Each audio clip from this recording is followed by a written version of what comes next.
Pouf. Anyway, Naos. Allez, bref. Blague à la con.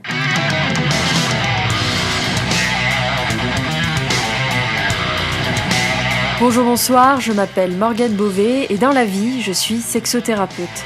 Sur cette chaîne, je parle des sexualités, des pratiques alternatives, des fétiches en tout genre et des orientations romantiques et sexuelles. Les personnes interviewées mettent leur intimité à nu à travers des témoignages uniques et sans tabou.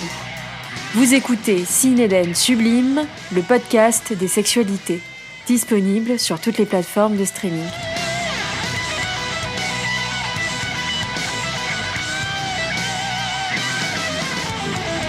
Édouard, il y a quelques mois déjà, nous avons réalisé un podcast ensemble qui s'intitule Les vêtements du désir.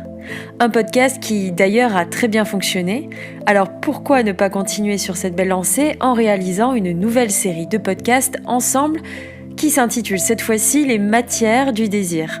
Dans le cadre de ce podcast aujourd'hui, tu vas nous parler de la matière du djinn, du dénime, de la sexualisation de cette matière, des fantasmes autour de celle-ci et de toute autre chose bien évidemment. Mais avant de commencer, pour celles et ceux qui ne te connaissent pas encore, peux-tu te présenter s'il te plaît ? Bonjour Morgane, merci à nouveau de m'inviter sur ta plateforme pour pouvoir parler d'une de mes passions qui est le vêtement.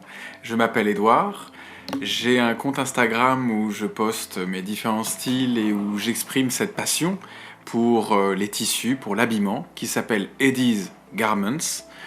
Et je travaille aussi, je suis responsable de la boutique Vintage Cockpit dans le Vieux-Lyon.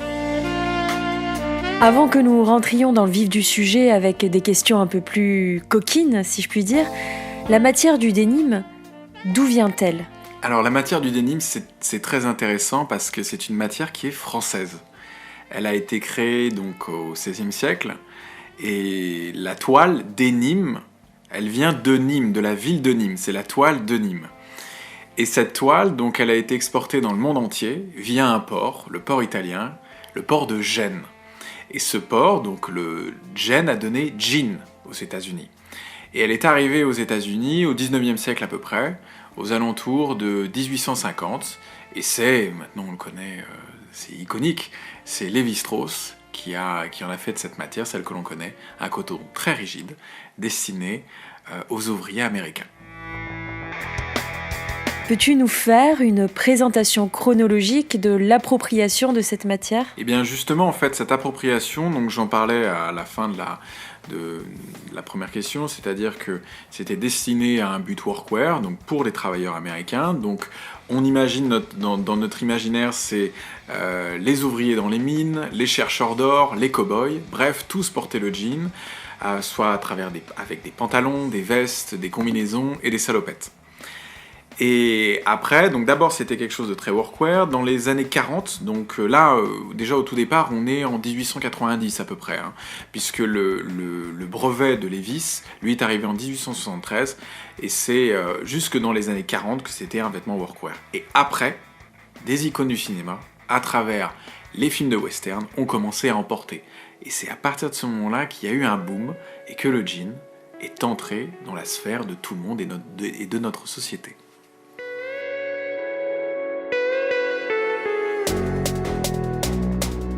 Est-ce que tu veux bien me parler de la sexualisation du jean, du dénime justement ? La sexualisation du dénime, elle arrive à cette période. Elle arrive quand les acteurs hollywoodiens comme Gary Cooper, Robert Mitchum portent ce dénime-là, portent ce jean, et surtout après la Seconde Guerre mondiale. Parce que pendant la Seconde Guerre mondiale, cette toile était encore une fois à destination des travailleurs, donc il n'y avait pas encore de sexualisation, il y a encore de fantasmes autour de cette toile-là.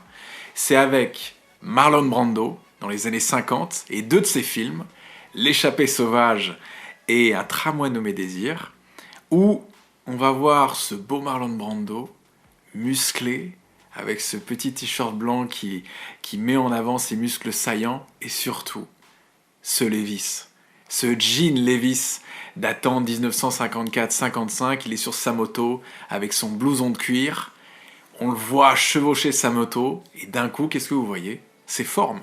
Vous voyez ses cuisses, vous voyez ses fesses. C'est ça, en fin de compte, le jean. Le jean, c'est un vêtement qui va être près du corps, qui va vous mettre en valeur, qui va être flatteur. Et avant, on n'avait pas du tout cet état d'esprit-là. C'est arrivé à partir de ces films-là. Quand Marlon Brando arrive en moto avec son jean Levi's, d'un coup, on n'a envie que d'une seule chose, c'est qu'il vienne vers nous, qu'il nous embrasse, qu'il nous prenne dans ses bras, etc. Parce que ce jean va le mettre tellement en valeur que ça va lui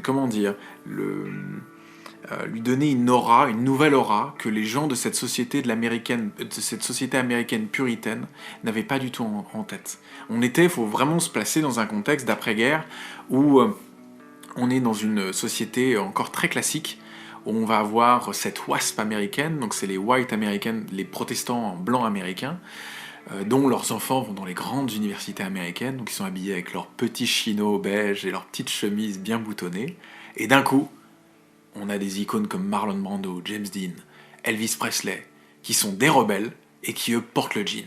Et d'un coup, bam, c'est de la sensualité, c'est de la sexualité à tout va. On a Marlon Brando, on a aussi Marilyn Monroe qui porte ce jean. On a des photos d'elle et je vous invite à regarder des photos de Marilyn Monroe. Il y a un shooting très spécial où elle est légèrement courbée et elle laisse justement, en fin de compte, elle nous permet de voir en fin de compte cette forme et c'est très très sensuel. Et ça, on va avoir jusque dans les années 60. Et là, les années 60, on le sait, c'est les années Peace and Love, c'est les années de libération sexuelle. Et où est le jean ? Il est partout. Tout le monde porte le jean. Tous les chanteurs et le jean même se portent sans sous-vêtements. On voit Led Zeppelin avec Robert Plant où on peut tout voir. On voit son sexe est quasiment apparent, ses fesses aussi, enfin tout est apparent. Le jean devient comme une seconde peau. Et c'est ça qui est incroyable en fait dans cette toile, c'est que cette toile qui au départ était très rigide, était à destination des travailleurs, devient très fine et laisse voir tout. Au final, on n'a plus qu'à enlever le jean et c'est parti. On va broder sur le jean, sur les vestes en jean, sur les pantalons en jean, on va broder des phrases en lien avec l'amour, des phrases en lien avec la sexualité. Et les années 60, voilà, on va avoir cette... le jean va être partout, tout le monde va l'adopter, et il ne va plus être connoté. C'est-à-dire que dans les années 50, voilà, c'était plus les rebelles, c'était plus les marginaux qui le portaient. Là, tout le monde va le porter. On va avoir de Woodstock à Jane Birkin en France. Et après les années 70, 80, là, le jean est partout. Encore une fois, avec les stars de cinéma, les mouvements punk, le rock. Et encore une fois, cette sexualisation qui va aller encore plus loin dans les années 2000. On va avoir des jeans taille basse qui vont laisser entrevoir les strings de mesdames, ou les pubs Calvin Klein des années 90, où vous voyez Mark Wahlberg et Kate Moss, avec les sous-vêtements Calvin Klein, et des jeans 3 fois trop grands, mais au final, où le jean laisse tout voir, et tout entrevoir. Donc on voit qu'il y a quand même c'est une toile que l'on porte tous, et que l'on connaît tous, et pourtant, il y a une imagerie, il y a quelque chose de très cinématographique et de très beau et de très sensuel, voire sexuel, à travers une toile au final qui est extrêmement rigide, et où peut-être, c'est en cela que cette toile est sexuelle, parce qu'il faut la dompter pour pouvoir l'apprivoiser. Voilà, donc ça c'est déjà, je pense que par rapport à la timeline, c'est déjà assez intéressant, voilà.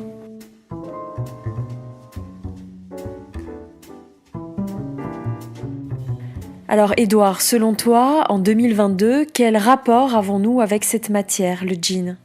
Eh bien, voilà, on va reprendre cette dernière phrase, c'est que le jean, aujourd'hui, il va y avoir 2 écoles.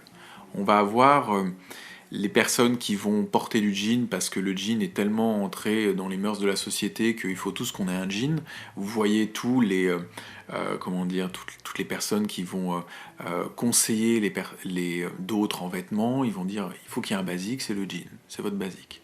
Donc le jean va pas forcément être de très bonne facture. Et de l'autre côté, on va avoir ce qu'on va appeler les fous du denim, ces denim heads, qui eux veulent retrouver cette sensation d'antan et donc veulent retrouver cette rigidité. Et il faut faire le jean. Et encore une fois, il y a ce côté très, très sexuel derrière cette rigidité-là, parce que vous avez des jeans, donc le coton, il s'estime en OZ, c'est OZ, et c'est un grammage en fait. Et plus le grammage est élevé, plus le jean va être robuste et va être extrêmement résistant.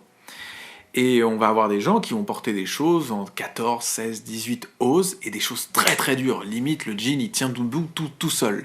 Mais pour le faire, vous devez saigner presque. C'est-à-dire qu'il y a un rapport au corps, un rapport à soi avec le jean, qui est même pas violent, mais non pas sadomasochiste ou je ne sais pas, mais disons qu'il y a quelque chose où il y a des gens qui vont saigner des cuisses parce que le jean va être trop raide, ils vont mettre des années et des années avant que le jean s'assouplisse. Mais encore une fois, c'est une matière qu'il faut dompter. Dompter, mais comme dans la sexualité. Et c'est là où il y a encore ce rapprochement-là. Et aujourd'hui, le jean n'a pas encore... Il évolue sur certains plans, mais l'image, elle est toujours là. Vous le voyez toujours. Et vous-même, vous qui nous écoutez, vous êtes certainement un jour dit « C'est dommage, je n'ai jamais retrouvé le jean ». Celui que j'avais quand j'étais ado, celui que j'avais quand j'étais jeune femme ou jeune homme. Ce jean qui nous mettait en valeur, qui tombait juste, qui mettait vos fessiers, vos courbes, tout ce que vous voulez, en avant. Et on a une relation très particulière qu'on n'a avec aucun autre vêtement. Mais par contre, trouver le jean, celui où vous êtes sublime, ça c'est rare et c'est une quête, c'est ce que je dis à tous mes clients qui sont désespérés à chaque fois. Je cherche un jean, ça me va pas, je m'aime pas dedans, je trouve qu'il me met pas en valeur, etc. Je ne suscite pas peut-être ce que j'ai envie de susciter avec cette matière-là. Ah oui, c'est une quête le denim. C'est une quête, c'est les chercheurs d'or dans les mines.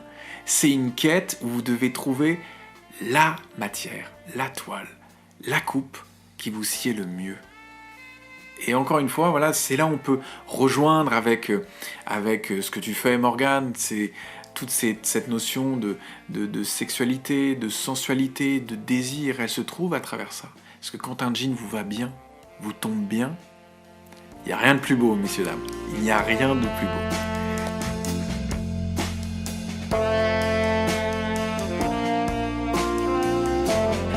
Peut-on faire une analogie de ce que tu nous partages là avec la matière du cuir, qui sera d'ailleurs l'objet de notre prochain podcast, ce cuir que l'on doit faire, que l'on doit mériter justement.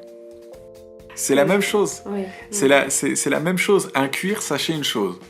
Quand vous devez sélectionner un cuir ou choisir un cuir, il faut que ça vous moule. Il faut que ça tombe juste. Parce que le cuir, c'est comme le jean. Ça ne pardonne pas. C'est quelque chose de tellement rigide que si ça baille, si c'est un peu trop grand, un peu trop long, si ça ne vous met pas en valeur, c'est cuit. Le jean, il faut que ça vous sied, c'est comme le perfecto, quand vous voyez, regardez l'échappée sauvage, alors l'échappée sauvage, c'est pas le meilleur de ses films, mais regardez les photos de Marlon Brando. Il porte ce qu'on appelle le one star, et on en parlera, le one star de shot. C'est un perfecto avec la ceinture classique, il est en cuir de cheval, et ce perfecto, il le met, c'est une seconde peau.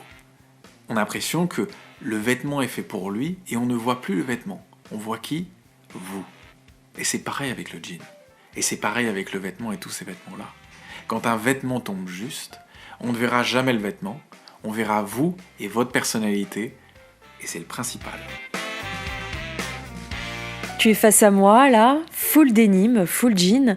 Tu nous parles un peu de ta tenue et de ta relation avec celle-ci ? Alors ma tenue, donc c'est 3 pièces en denim, toutes différentes, mais qui viennent de la même maison. Ce sont 3 Levi's. La première est une veste à plis, donc c'est des vestes des années 30. C'est les premières vestes qui ont été faites. Alors je porte d'abord une veste à plis. Cette veste à plis, c'est une reproduction des années 30.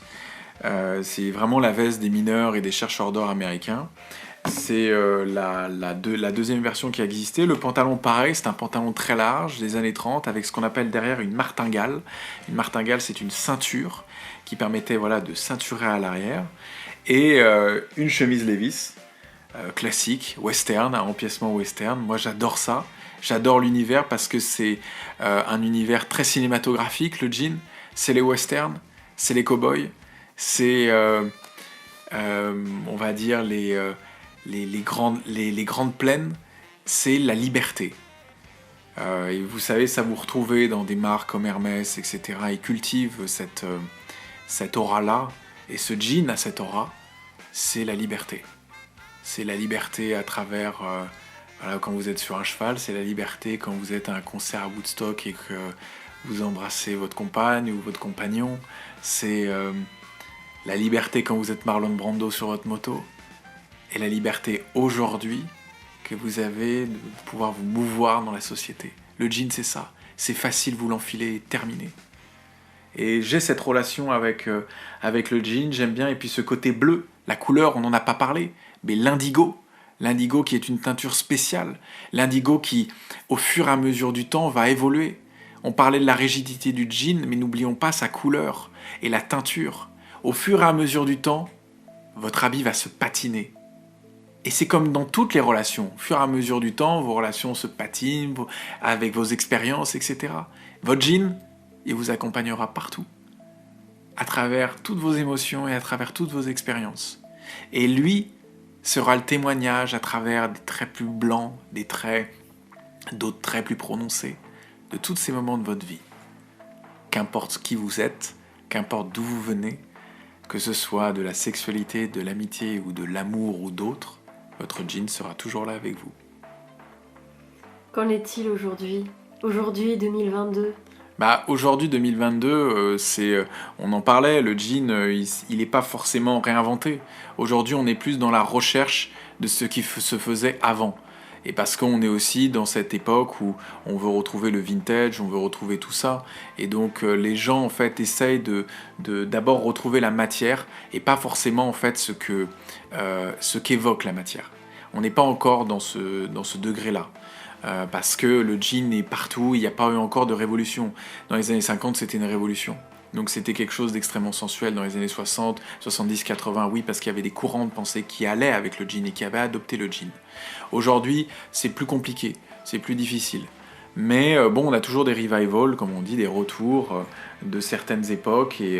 Et aujourd'hui, la taille haute et ce genre de choses reviennent en fait à la mode. Tout simplement pourquoi ? Parce que ça vous met en valeur. Et que ça aussi suggère vos formes et ça les met en lumière. Mais aujourd'hui, on est plus dans un moment où on s'intéresse plus à la toile et pas encore à la perception que peut évoquer cette toile.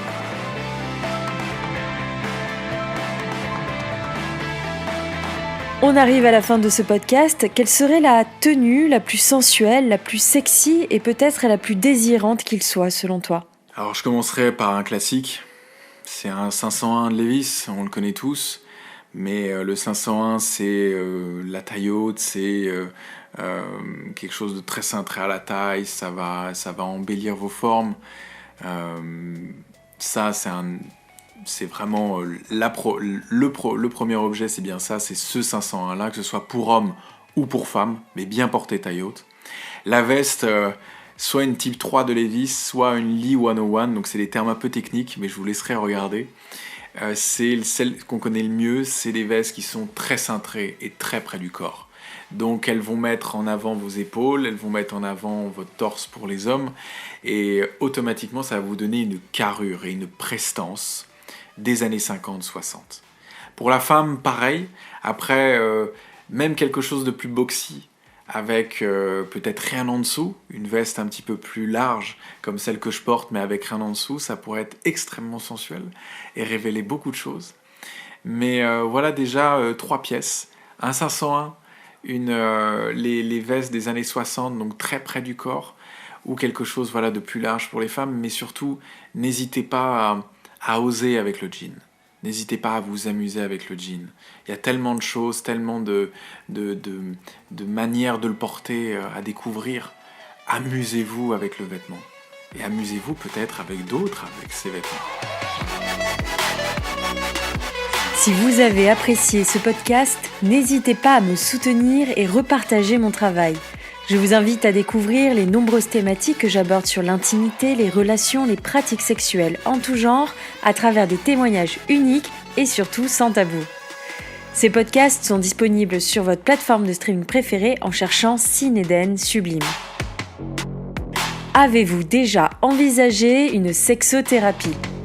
Vous vous interrogez peut-être sur votre intimité, vous rencontrez un problème avec votre sexualité seule ou en couple, vous êtes au bon endroit. En tant que sexothérapeute, j'accompagne toutes les personnes désireuses d'avancer vers le mieux-être. Rendez-vous sur cineedensublime.com pour prendre rendez-vous.